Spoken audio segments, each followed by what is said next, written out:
Rahayu masuk ke dalam kamarnya. Dia masih bersikap tenang walau dia sudah mengusir menantunya sendiri dari kediamannya. Wajahnya tenang seperti tak ada rasa bersalah sama sekali. Entah memang karena sikapnya yang keras atau memang dia sudah tak punya hati lagi. Dia menatap kertas yang ada di tangannya. Sepucuk surat yang ditinggalkan Anga untuk putranya. Sudah sepantasnya dia tidak membuka surat itu, namun dengan berani Rahayu membuka surat itu. Beberapa bait goresan tinta dari tulisan tangan Anga mulai terlihat di matanya. Tulisan yang begitu rapi tanpa ada kesalahan sedikitpun. Teruntuk suamiku, Mas Aditya.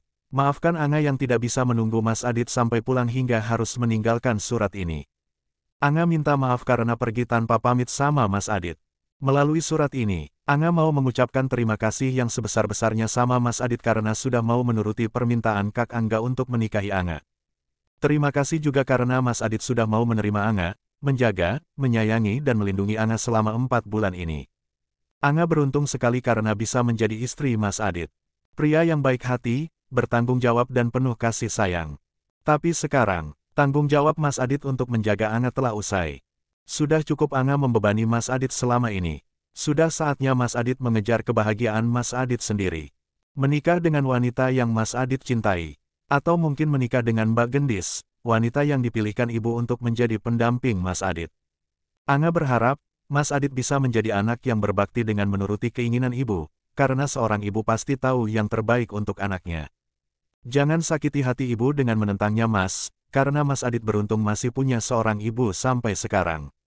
Mas Adit masih bisa mendapatkan kasih sayang dari seorang ibu, lain halnya dengan Anga. Jadi jangan pernah sia-siakan kesempatan itu Mas. Anga pamit Mas, Anga pergi. Jangan khawatirkan Anga, karena Anga baik-baik saja. Yang menyayangimu, Kenanga. Tes. Tanpa Rahayu sadari, air matanya menetes membasahi kertas putih itu. Dadanya juga tiba-tiba terasa perih. Kalimat demi kalimat yang Anga tuliskan di dana membuat hatinya tergores. Anga minta maaf kalau Anga membuat keributan di sini. Anga juga sudah membuat ibu dan Mas Adit selalu berdebat. Tapi kalau boleh, doakan Anga ya Bu, biar kelak Anga bisa jadi ibu yang berhasil mendidik anak-anaknya, seperti ibu yang berhasil mendidik Mas Adit. Karena ibu, Mas Adit bisa jadi pria yang begitu baik dan bertanggung jawab.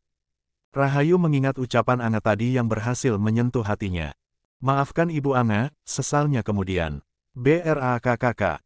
Pintu kamar Rahayu terbuka dengan keras saat dia sedang menangisi kebodohannya. Ibu, Aditya berdiri di depan pintu dengan wajah merah penuh amarah. Aditya, di mana Anga Bu? Di mana istriku Bu? Aditya menghampiri ibunya dengan tergesa-gesa. Maafkan Ibu Dit, Duk. Aditya jatuh berlutut di hadapan ibunya. Hancur hatinya saat dia pulang dan mengetahui kenyataan bahwa istrinya telah diusir dari rumah oleh ibunya sendiri. Ternyata ibunya memanfaatkan dirinya yang sedang pergi untuk menyingkirkan Anga dari hidupnya. Kenapa ibu tega? Apa salah Anga Bu? Apa salah istriku? Hiks, tangis Aditya pecah di depan ibunya sendiri. Dia memang lelaki yang tak mudah menangis, tapi kalau saat ini, dia tidak setegar itu. Dia kehilangan istri serta anak yang masih ada di dalam kandungan. Dit, jangan seperti ini. Ayo bangun. Sekar dan Ajeng yang mengejar Aditya ke kamar ibunya mencoba untuk membantu Aditya bangun. Lepas Mbak, Aditya menepis tangan Sekar. Kenapa kalian tega? Kenapa Mbak juga tidak melarang Anga pergi? Apa kalian takut sama ibu? Kenapa kalian tidak bisa membedakan hal yang salah dan benar? Kalau ibu egois dan sudah keterlaluan seperti ini, harusnya kalian menegurnya. Aditya melampiaskan kemarahannya pada kedua kakaknya yang tak bisa berbuat apa-apa. Kenapa Bu? Jawab, Aditya beralih pada ibunya kembali. Maafkan Ibu Dit, Rahayu ikut bersimpuh di bawah bersama Aditya. Hanya itu yang bisa ia lakukan saat ini karena dia menyadari kesalahannya di saat yang bisa dibilang sudah terlambat. Aditya merebut kertas yang sejak tadi dibawa oleh ibunya, dia tak sengaja melihat namanya tertulis di sana. Aditya membaca bait demi bait yang menyesakkan itu. Dia bisa merasakan bagaimana sakitnya Anga saat menulis pesan untuknya itu. Hiks. Tangisan pilu Aditya semakin membuat Rahayu merasa menjadi ibu yang paling jahat. Dia tidak pernah melihat Aditya menangis seperti itu, pada saat bapaknya meninggal pun, Aditya tidak seperti itu. Sekarang kemana Anga harus pergi kalau ibu mengusirnya Bu? Dia sebatang kara, dia hanya punya Aditya di dunia ini Bu. Dia tidak punya tujuan, dia benar-benar sendiri Bu. Siapa yang akan melindunginya, siapa yang akan menyayanginya sebesar Aditya menyayangi dan mencintainya? Siapa Bu? Siapa? Aditya menjatuhkan dirinya ke belakang. Pria tampan itu mengusap wajahnya yang penuh dengan air mata dengan kasar. Apa hanya karena dia bukan keturunan darah biru seperti ibu makanya dia tidak bisa diterima di sini? Apa hanya karena itu Bu? Rahayu masih diam dan masih tergugu dengan tangis penyesalannya. Kalau iya, sungguh Aditya pun ingin lepas dari yang namanya keturunan darah biru ini. Aditya tidak menginginkannya Bu, sama sekali tidak. Apa ibu masih mau melihat anak ibu menderita lagi dalam pernikahannya? Apa tidak cukup ibu membuat Mbak Ajeng menderita selama ini? Adit, tegur Ajeng namun Sekar dan Rahayu langsung menetap Ajeng penuh tanya. Ibu dan semuanya tidak tahu kan kalau selama ini Mbak Ajeng menderita. Pernikahannya tidak bahagia selama ini Bu. Suaminya tidak pernah mencintainya sama sekali, makanya sampai sekarang Mbak Ajeng belum memiliki anak sama sekali. Ibu tidak tahu tentang itu kan? Ajeng, Rahayu menatap Ajeng dengan nanar namun Ajeng buru-buru membuang mukanya. Pertanda apa yang Aditya katakan itu benar. Dek, Sekar menyentuh bahu Ajeng yang bergetar. Sungguh Sekar baru tahu kalau pernikahan adiknya tidak baik-baik saja walau pernikahan adiknya itu sudah berjalan hampir 5 tahun lamanya. Tapi sekarang ibu puaskan karena sudah mewujudkan ambisi ibu. Puaskan ibu menyakiti hati kami semua termasuk istri Aditya yang sangat Aditya cintai. Maafkan ibumu ini nak, ibu minta maaf. Asalkan ibu tahu, kalau saat ini Anga sedang mengandung cucu ibu. Duar, apa Dit? Anga hamil cucu ibu. Anggukan Aditya membuat Rahayu meraung mengutuk dirinya sendiri. Bodohnya ibumu ini Dit. Ibu terlalu egois dan menutup mata tentang Anga. Ibu menampik kenyataan kalau Anga memang wanita yang baik demi ambisi ibu. Sungguh bodoh kamu Rahayu, Ada apa ini? Wulan yang tidak tahu apa-apa karena pergi sejak pagi tadi tentu saja terkejut dengan keributan yang terjadi di kamar kakaknya. Wulan, lihatlah betapa bodohnya kau Lan. Aku sudah mengusir Anga, wanita yang sedang mengandung cucuku sendiri. Apa Mbak Hayu mengusir Anga? Wulan langsung menghampiri Aditya yang masih terduduk di lantai dengan tangisannya. Lalu kenapa kamu masih di sini Dit? Kemana Anga pergi? Ayo lekas cari dia. Wulan menyadarkan Aditya. Kekalutannya membuat otaknya tak bekerja dengan benar. Ke stasiun Dit, harusnya Anga masih ada di sana. Ibu membelikannya tiket jam 2. Ini baru jam 1:15, ucap Rahayu. Tanpa menunggu lagi, Aditya berlari keluar untuk menyusul istrinya. Ya Allah, hamba mohon. Tolong lindungi istri dan anak hamba sampai hamba tiba di sana dan membawanya kembali. Aditya tak mempedulikan yang lainnya lagi. Dia langsung masuk ke dalam mobilnya dan meninggalkan dalam Satya Dinata itu. Dia mengendarai mobilnya dengan kecepatan tinggi. Klakson di mobilnya juga terus berbunyi untuk menyingkirkan kendaraan-kendaraan di depan yang menurut Aditya menghalangi jalannya. Dia tidak peduli jika harus menerima umpatan dari orang lain atau bahkan dikejar polisi karena mengendarai mobil dengan ugal-ugalan, yang penting dia cepat sampai di stasiun dan segera menemukan istrinya. Aditya juga tak tinggal diam, dia juga terus berusaha menghubungi Anga meski sejak tadi tak dapat tersambung sama sekali. Anga pasti sengaja mematikan ponselnya saat ini. Ayolah Anga, angkat, gusar Aditya. Tolong tunggu Mas di sana.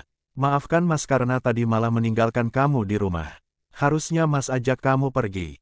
Jangan pergi tinggalkan Mas sayang. Sementara itu, Anga yang masih menunggu keretanya datang, duduk termangu dengan air mata yang berjatuhan satu persatu. Dia menangis di dalam diamnya. Pikirannya yang begitu kalut sampai tak menyadari jika dirinya sejak tadi tengah menjadi pusat perhatian beberapa orang yang ada di sana. Sungguh malang nasibnya, ditinggal pergi kedua orang tuanya untuk selamanya. Hidup berdua dengan kakaknya sejak kecil, kemudian dia harus menerima kenyataan bahwa kakaknya memilih menyusul kedua orang tuanya lebih dulu daripada bertahan bersamanya di dunia ini. Tak habis sampai di sana saja kepedihan Anga. Dia juga harus menerima kenyataan bahwa kakaknya bangkrut hingga membuat Anga benar-benar tak punya apa-apa. Anga kira, setelah mendapatkan pelipur lara dengan menjadi istri seorang Aditya, itu bisa mengobati lukanya, tapi pada kenyataannya, derita Anga semakin panjang. Anga dipaksa meninggalkan suaminya sendiri dalam keadaan hamil seperti ini. Jika saja Anga tak pernah menaruh rasa pada Aditya, jika saja dia tidak dalam keadaan hamil, pasti akan lebih mudah bagi Anga untuk meninggalkan suaminya itu. Tapi saat ini, rasa yang Anga punya sudah terlanjur dalam. Benih dari suaminya juga tengah berkembang dengan baik di dalam rahimnya. Meski Anga saat ini melakukan apa yang ibu mertuanya inginkan, tapi hatinya tidak bisa. Di dalam sana begitu hancur, terlalu sakit untuk diungkapkan dengan kata-kata. Ding, dong, lamunan Anga harus terhenti ketika keretanya sudah tiba di hadapannya. Kereta yang akan mengantarkannya kembali ke Jakarta dan meninggalkan cintanya di Jogja. Sepertinya, kata Jogja istimewa tak berlaku bagi Anga. Baginya, Jogja adalah hal yang menyakitkan. Anga mulai beranjak, menarik koper satu-satunya sebagai barang yang ia bawa. Dia menoleh ke belakang, berharap jika suaminya akan muncul di sana sambil meneriakkan namanya untuk mencegah kepergiannya seperti di dalam film. Tapi rasanya itu tak akan mungkin. Ibu mertuanya itu pasti akan melakukan segala cara untuk mencegah Aditya menyusulnya ke stasiun. Selamat tinggal Mas, semoga kamu bahagia. Aku juga akan berusaha untuk hidup bahagia bersama anak kita, gumam Anga kembali sebelum kakinya kembali melangkah untuk naik ke kereta. Anga. Anga memejamkan mata sambil menggeleng ketika samar-samar mendengar suara Aditya memanggilnya. Dia memang berharap Aditya akan mencegah kepergiannya, tapi dia tidak menyangka kalau dia bisa berhalusinasi seolah mendengar suara Aditya. Anga, di mana kamu? Ini Mas Dek. Anga. Jangan pergi sayang. Anga terus melangkah mencoba mengabaikan suara yang terus mengganggu telinganya. Hanya karena suara yang berasal dari pikirannya sendiri itu, Anga kembali tak kuasa menahan tangisnya. Anga, kenapa suara Mas Adit begitu nyata ya Allah? Kenapa mendengar suaranya saja begitu menyakitkan? Anga, jangan pergi sayang. Grab, Anga merasakan seseorang memeluk tubuhnya dari belakang. Tentu saja Anga begitu terkejut dan sangat takut. Dari eratnya pelukan serta lengan berotot yang sedang memeluknya, Anga tahu jelas jika itu adalah seorang pria. Anga mulai memberontak ingin melepas pelukan orang itu, tapi suara bisikan di telinganya membuat Anga membeku. Jangan tinggalin Mas sayang, Mas Adit. Anga melirik wajah seseorang yang menjadikan bahunya sebagai tumpuan dagunya. Kenapa kamu pergi ninggalin Mas? Kenapa kamu tega sayang? Anga melepas tangan Aditya dari pinggangnya. Dia berbalik menatap suaminya yang wajahnya sudah basah dengan air mata. Mas, biarkan Anga pergi. Lepaskan Anga Mas, sudah cukup Mas menjaga Anga selama 4 bulan ini. Anga rasa tanggung jawab Mas sudah selesai. Anga nggak mau membebani Mas Adit lagi. Tolong akhiri semua ini Mas. Menikahlah dengan wanita yang kamu cinta atau wanita pilihan ibu. Kamu berhak bahagia tanpa harus menanggung hidup Anga Mas.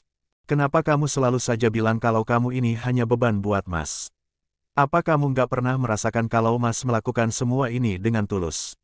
Apa semua perhatian dan kasih sayang yang Mas berikan sama kamu selama ini, kamu hanya menganggapnya sebagai tanggung jawab Mas dengan kakak kamu? Apa kamu nggak pernah melihat cinta di mata Mas buat kamu Dek? Aditya hampir putus asa ketika mengungkapkan perasaannya. Apa Mas? Cinta, Mas mencintai kamu sayang. Apa kamu tidak pernah merasakannya? Apa kamu nggak pernah punya perasaan yang sama selama ini? Anga menatap kedua mata Aditya. Mencari sebuah kebohongan di sana. Tapi yang Anga dapat justru, kejujuran dan putus asa di sana. Mas mencintaimu Dek. Dari dulu, bahkan sebelum Mas menikahi kamu di rumah sakit, Mas sudah mencintai kamu. Apa? Anga menganga tak percaya. Grab, Aditya kembali menarik Anga ke dalam dekapannya. Memeluk tubuh istrinya itu dengan begitu erat. Nggak ada wanita yang Mas cintai ataupun ingin Mas nikahi kecuali kamu. Mas nggak bisa hidup tanpa kamu sayang. Tolong jangan pergi lagi, Mas mohon. Jangan tinggalkan Mas sayang, Mas nggak sanggup kehilangan kalian. Mas hampir gila rasanya, hiks. Tangis Aditya kembali pecah di bahu sang istri. Air matanya berjatuhan tak terkendali sampai membasahi bahu istrinya. Maafin Anga Mas, Anga membalas pelukan suaminya. Mengusap punggung suaminya yang bergetar dengan hebat. Tangis harunya pun tak dapat dibendung lagi. Anga bahagia karena Aditya ternyata memiliki perasaan yang sama dengannya. Aditya juga tidak berniat menceraikannya atau memberinya madu seperti apa yang ibu mertuanya katakan. Aditya mengurai pelukannya. Dia membingkai wajah sembab istrinya dengan kedua tangannya. Diusapnya air mata di wajah cantik milik Anga. Kita pulang sekarang ya sayang. Tapi gimana dengan ibu Mas? Ibu nggak suka sama Anga. Gimana kalau ibu Mi? Ibu merestui kalian. Keduanya langsung menoleh ke sumber suara. Ternyata di sana sudah ada Rahayu, Wulan, Sekar dan Ajeng.